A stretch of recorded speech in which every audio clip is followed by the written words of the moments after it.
In this video I want to take a basic look at urinalysis. And while I consider this a basic look, kind of a freshman, sophomore intro to nursing or pre-nursing student introduction, I do think it takes it beyond what most lab manuals at this level actually cover. And the reason is because I want to point out that it's not so much the individual tests that reveals something in urinalysis, it's the comparison of the test that reveals something.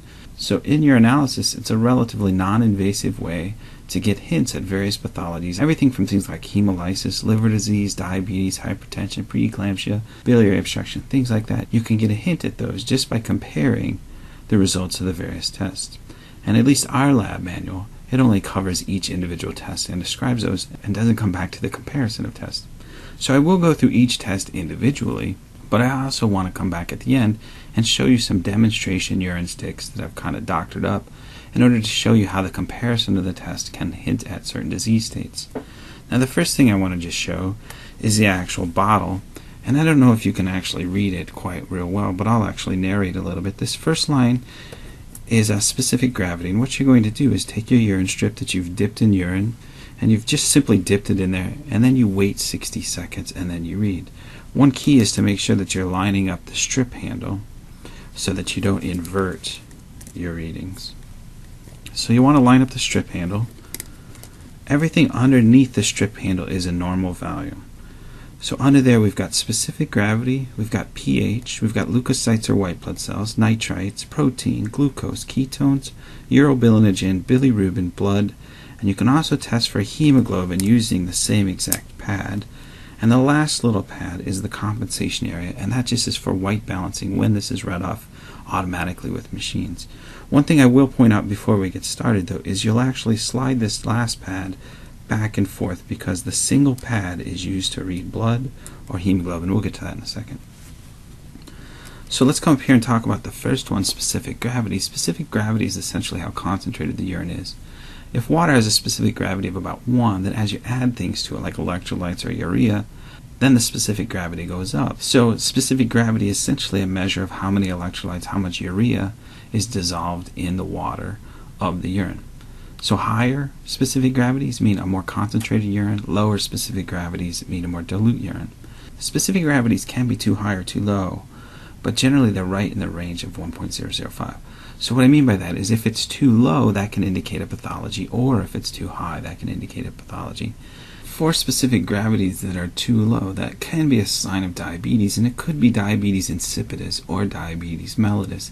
In diabetes insipidus, the body fails to make antidiuretic hormone, or ADH, so water is lost in the urine since ADH normally stimulates water uptake in the collecting duct of the nephron and the kidney. In diabetes mellitus, there's excessive glucose in the blood, and that passes through the filtrate into the urine. It can't all be taken back up, and it generally will draw water with it by osmosis. So if there's excess glucose in the urine, there'll be excess water in the urine too, and that'll lower the specific gravity.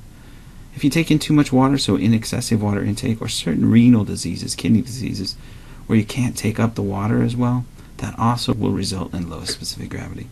Things that cause too high of a concentration of urine or a high specific gravity would be things like dehydration or anything that causes dehydration, like diarrhea, vomiting, water restriction, or excessive sweating. Another thing that can cause a high specific gravity is if the kidney is impaired somehow, or blood flow to the kidney is impaired, so that there's not enough fluid being provided to the kidney to provide filtration. Cases like heart failure or renal arterial stenosis, there's a lack of filtration, and so the urine is really concentrated because there's not enough of flow of dilute or blood or plasma to the kidneys in order to bring down that concentration. The next strip is basically pH, and that's just a measure of the acidity of the urine. Normally urine has a pH of around 5 to 6, but it might vary normally between 5 and 8. One of the biggest things that alters pH is diet. So as a diagnostic, pH is not real strong unless it consistently is high or consistently low. A cause of high pH may be due to things like kidney failure, where bicarbonate is not absorbed or hydrogen cannot be secreted into the urine, and that will also cause a high pH. A urinary tract infection is a cause of basic pH because there's certain bacteria that will break down urea, and urea is generally an acidic source in the urine, so if that's broken down by bacteria, it'll turn the urine basic. So if there's bacteria that are getting rid of the urea, that'll turn the urine basic, indicates a bacterial infection. Also, anything that causes respiratory alkalosis, like hyperventilation or anything that causes metabolic alkalosis like vomiting can also lead to a basic urine. Lastly, a vegetarian diet can make people's urine pH around 8. A low urine pH may be caused by respiratory acidosis. Like emphysema, there's a buildup of CO2 and that causes an acidification of the blood, and some of that acid will end up in the urine. Diarrhea also causes acidosis because the rapid flow through the GI prevents the absorption of bicarbonate. And bicarbonate is one of the body's main bases to balance out acid. So if it can't absorb that bicarbonate to balance acid, then the blood will turn acidic, and so will the urine. Anything that interferes with normal glucose metabolism will cause fats to be broken down into keto acids, and that'll also acidify the urine. So diabetes mellitus, or liver failure where there's not proper glucose generation, pancreatic failure where there's not proper insulin release, can all lead to acid in the urine. The next thing we have here is leukocytes, and leukocytes would show up as purple. Any kind of purple would indicate that there's white blood cells or leukocytes in the blood. Generally that indicates a urinary tract infection, especially if that's combined with nitrates, which we'll do in a second, and then as we said before, a basic pH. If there's not an associated increase in nitrates and basic pH, a UTI is still possible, but it might just indicate that the body is fighting an infection elsewhere in the body. Those leukocytes are being lysed in the battle, so to speak, and those products are ending up in the urine. So leukocytes could indicate urinary tract infection or some sort of infection in the body where white blood cells are being lysed.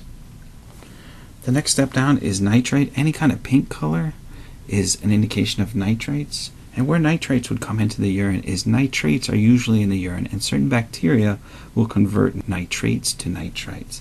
And that's really the only way you can get nitrates in your urine. So if there's nitrates in your urine, it's an indication that there's bacterial infection or that there's bacteria in the urine. Specific bacteria would be like E. coli, Salmonella, Citrobacter, Proteus, and Klebsiella. Those are the types of bacteria that convert nitrate to nitrite, causing urine to have nitrate. So if you have nitrate, it indicates a urinary tract infection.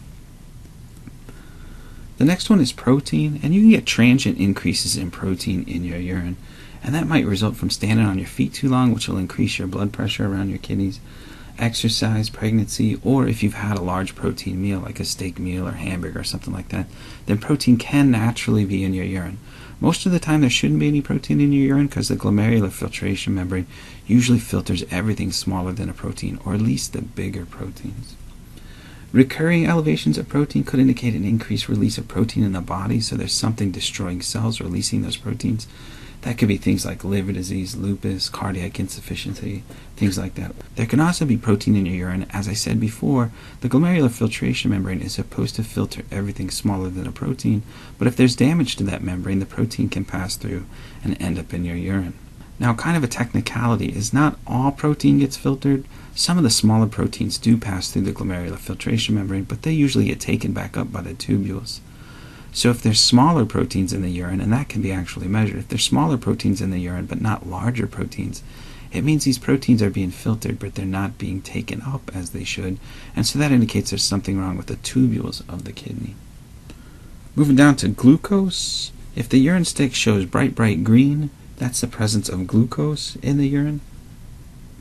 Now normally glucose actually passes through the filtration membrane, but the body doesn't want to lose that glucose, so it takes almost all of it back up, really all of it, in the proximal convoluted tubule.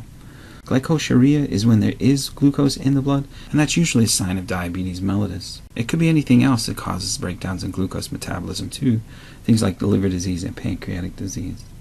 Usually high glucose is going to be accompanied by ketones too. I mentioned it briefly, but we'll just move on down and talk about ketones. Ketones are produced whenever fat has to be metabolized to produce glucose. And sometimes fat has to be metabolized to make glucose because essentially neurons and red blood cells need glucose. So in a triglycerol, which is a fat, you can actually take the glycerol and turn it into glucose, but the remaining fatty acids get turned into ketones. And those ketones are actually acidic. So anything in the body that causes the body to turn fat into glucose wastes those fatty acid chains and causes keto acids. Any of those things will cause ketones. You can also get ketones if you're on the Atkins diet or if anything else is causing a lack of glucose metabolism like fasting. Similarly, certain situations can cause high amounts of stress, and the release of cortisol, so burns and post-surgery and things like that, can increase fat metabolism, and that can also cause ketones to show up in the urine.